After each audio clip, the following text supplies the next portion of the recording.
This is the only epics and Jira tutorial that you need so you can use epics for your Agile projects in Jira. I'm so excited for this video because we're doing an epic showdown, pun intended. Stay until the end for my best practices to manage your epics that I use as an engineering project manager. To follow along and use the data that I'm using, be sure to sign up and create your free account with Jira using my link down below. And then download my free guide to master everything you need to know about Jira at alvinthepm.com/free guide. But first, let's briefly go over what is an epic. Think of an epic as a large body of work that you break down into smaller pieces of work, like user stories, bugs, or tasks. Think of it like a container that contains the smaller pieces of work you need to perform. And so it creates this two-level hierarchy of work inside your Agile projects.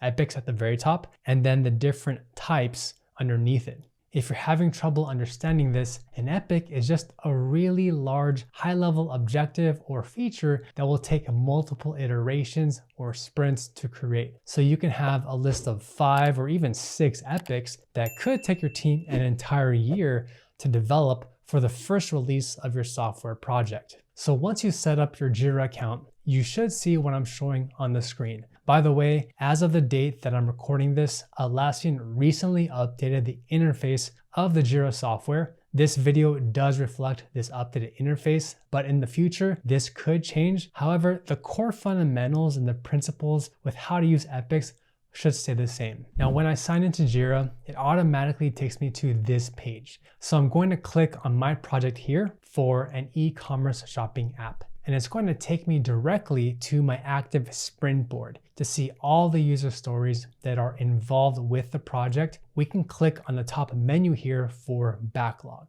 Now to create an epic, click on the blue create button that's at the very top. In the category for work type, you'll see 4 options for task, story, bug, or epic. You want to choose the option that says epic. And then in the drop-down menu for status, let's leave it so it says to do. Below this, you'll see 2 fields for epic name and summary.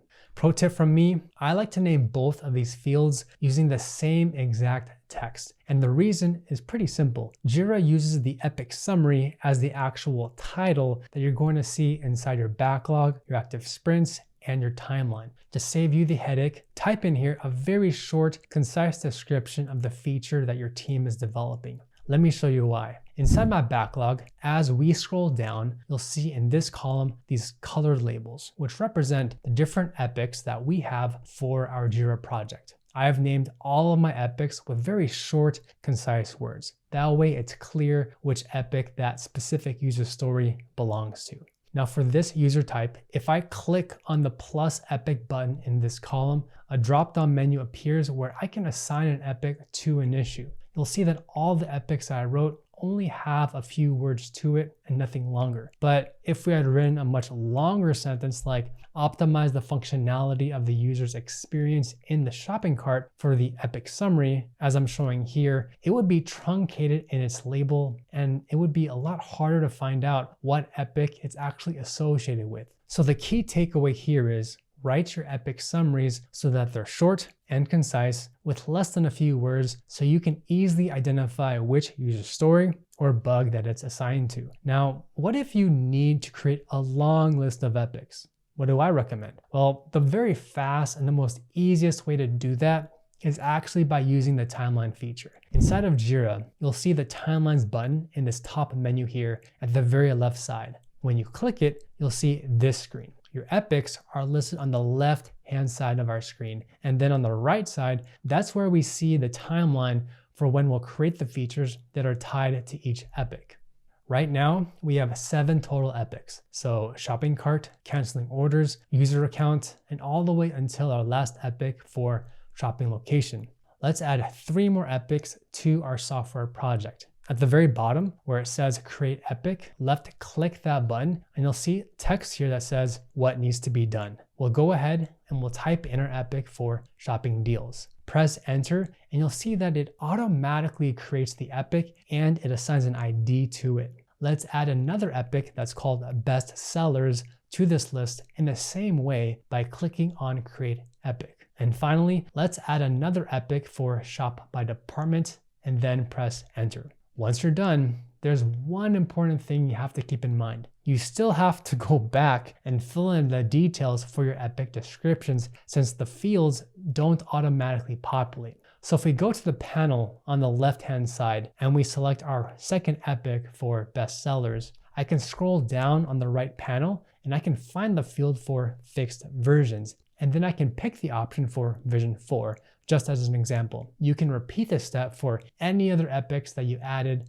by using these steps. By the way, if you're enjoying this video, I'd love to hear what you think. What topics in Jira are you struggling with that you would like me to cover? I'm here to help you overcome your biggest frustrations with using Jira. So let me know down below and I look forward to hearing from you. Now, to easily view the epics for your project, there's one way I recommend. Go to the backlog module of your project and you'll see a list of all your user stories and bugs. In the top panel, you'll see a drop down for epic. If you click this, you'll see a list of all the epics in your project. At the bottom, there's a button where you can show the epic panel. If you click on this, the epic panel will show up on the left-hand side. As a keyboard shortcut, press E to collapse the epic panel and then press the keyboard shortcut for E again to show it again. I love using the epic panel here because we can quickly filter and see which issue is associated with each epic. So for example, let's say that we only want to see the work types that are associated with the shopping interface epic. Left click shopping interface and the backlog on the right will only show the work types that are associated with it. Also, if you click on the right arrow that's next to the epic name in the epic panel, you'll also see details about that specific epic. Here, there are a total of 5 work items and 3 that have already been completed for this epic. If we click on the button for View Details, the details of that epic will appear on the right side. Since this window is a little small, I like to click on the epic ID that's at the very top. So ESA-4, I'm going to click that so that it opens up in its own separate window. And it's here that we see all the child work items that are associated with our epic for the shopping interface. So we'll see the issues which are already done, as well as those which are marked as to verify. In this new window, you can also see all of the related activity and all of the details for this epic that's on the right-hand side, such as any assigned labels, priority, components, and assigned sprints and versions. Now you might be asking yourself, Alvin, how do I find out which work types are linked to epics? Don't worry, I got you covered. Sit back and relax. In the epic drop-down menu, click on the option that says No Epic. Click on the line that says Without Epics at the very top, and we can see all the work types that aren't labeled with an epic. Our project has quite a few which actually aren't labeled with epics, and that's going to happen to you if you've recently added a large number of user stories to your backlog and you haven't had a chance to classify them yet. If you need to quickly add an epic to your work type, it's as easy as moving your mouse to the third column and clicking on the plus epic symbol. For the issue that we're highlighting here in the first row, we can click on the plus epic button and we can select the option to assign it to the epic for shopping interface. When we do that, your backlog will automatically update to reflect this. The next question you might be asking yourself is, how do I create a new work type and assign it to a specific epic? What's the fastest and the most easiest way to do this? Here's how to do it. Let's say that we need to add a user story to the epic for user account. On the epic panel that shows on the left-hand side, left click and select the epic for user account. When you do that, the backlog on your right will only show the user stories that are specific to that epic. Go to the very bottom line where it says create. Jira automatically places a placeholder for a user story here, but you can also change it to be a bug if that's what you want to create. So we can type in our user story into this new line. As a user, I want to be able to update my personal settings so that I can customize my profile. After you type in your user story with a similar format, press enter and your user story will be created underneath the epic for user account. And if you'd like to see more of its detail, you can click on it and you'll see all of its details on the window to the right side. So if you scroll down, you'll see its description, which you can fill out, as well as the issue's priority, label, and if it's tied to a specific version. As we move on, don't forget to smash that like button to show me your support if you're enjoying and you're getting value out of this video.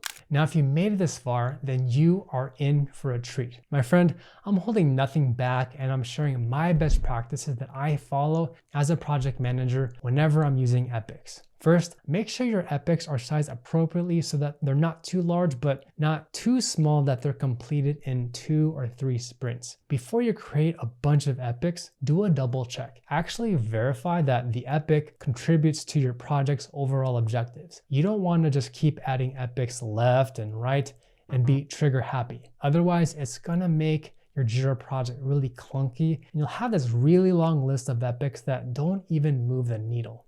The second best practice is to always make sure that each user story is linked inside of Jira to an epic. Do this as soon as you can so that these user stories, they're not floating around in space. That way, you can easily track its progress inside your active sprints board or in the timeline feature of Jira. For me, sometimes during a sprint, I like to view my board and group all the work items by their epic. To do that, click on the top right drop-down menu for group and choose the option for epic. And you'll see your work items that are being worked on based on the progress relative to each epic. So for example, here we have user account and shopping interface. Just a helpful tip if you like to see things more high level. The third best practice is to define a clear scope and to set boundaries for your epic before you start any work. Make sure your epic doesn't go beyond its purpose and what its goals are.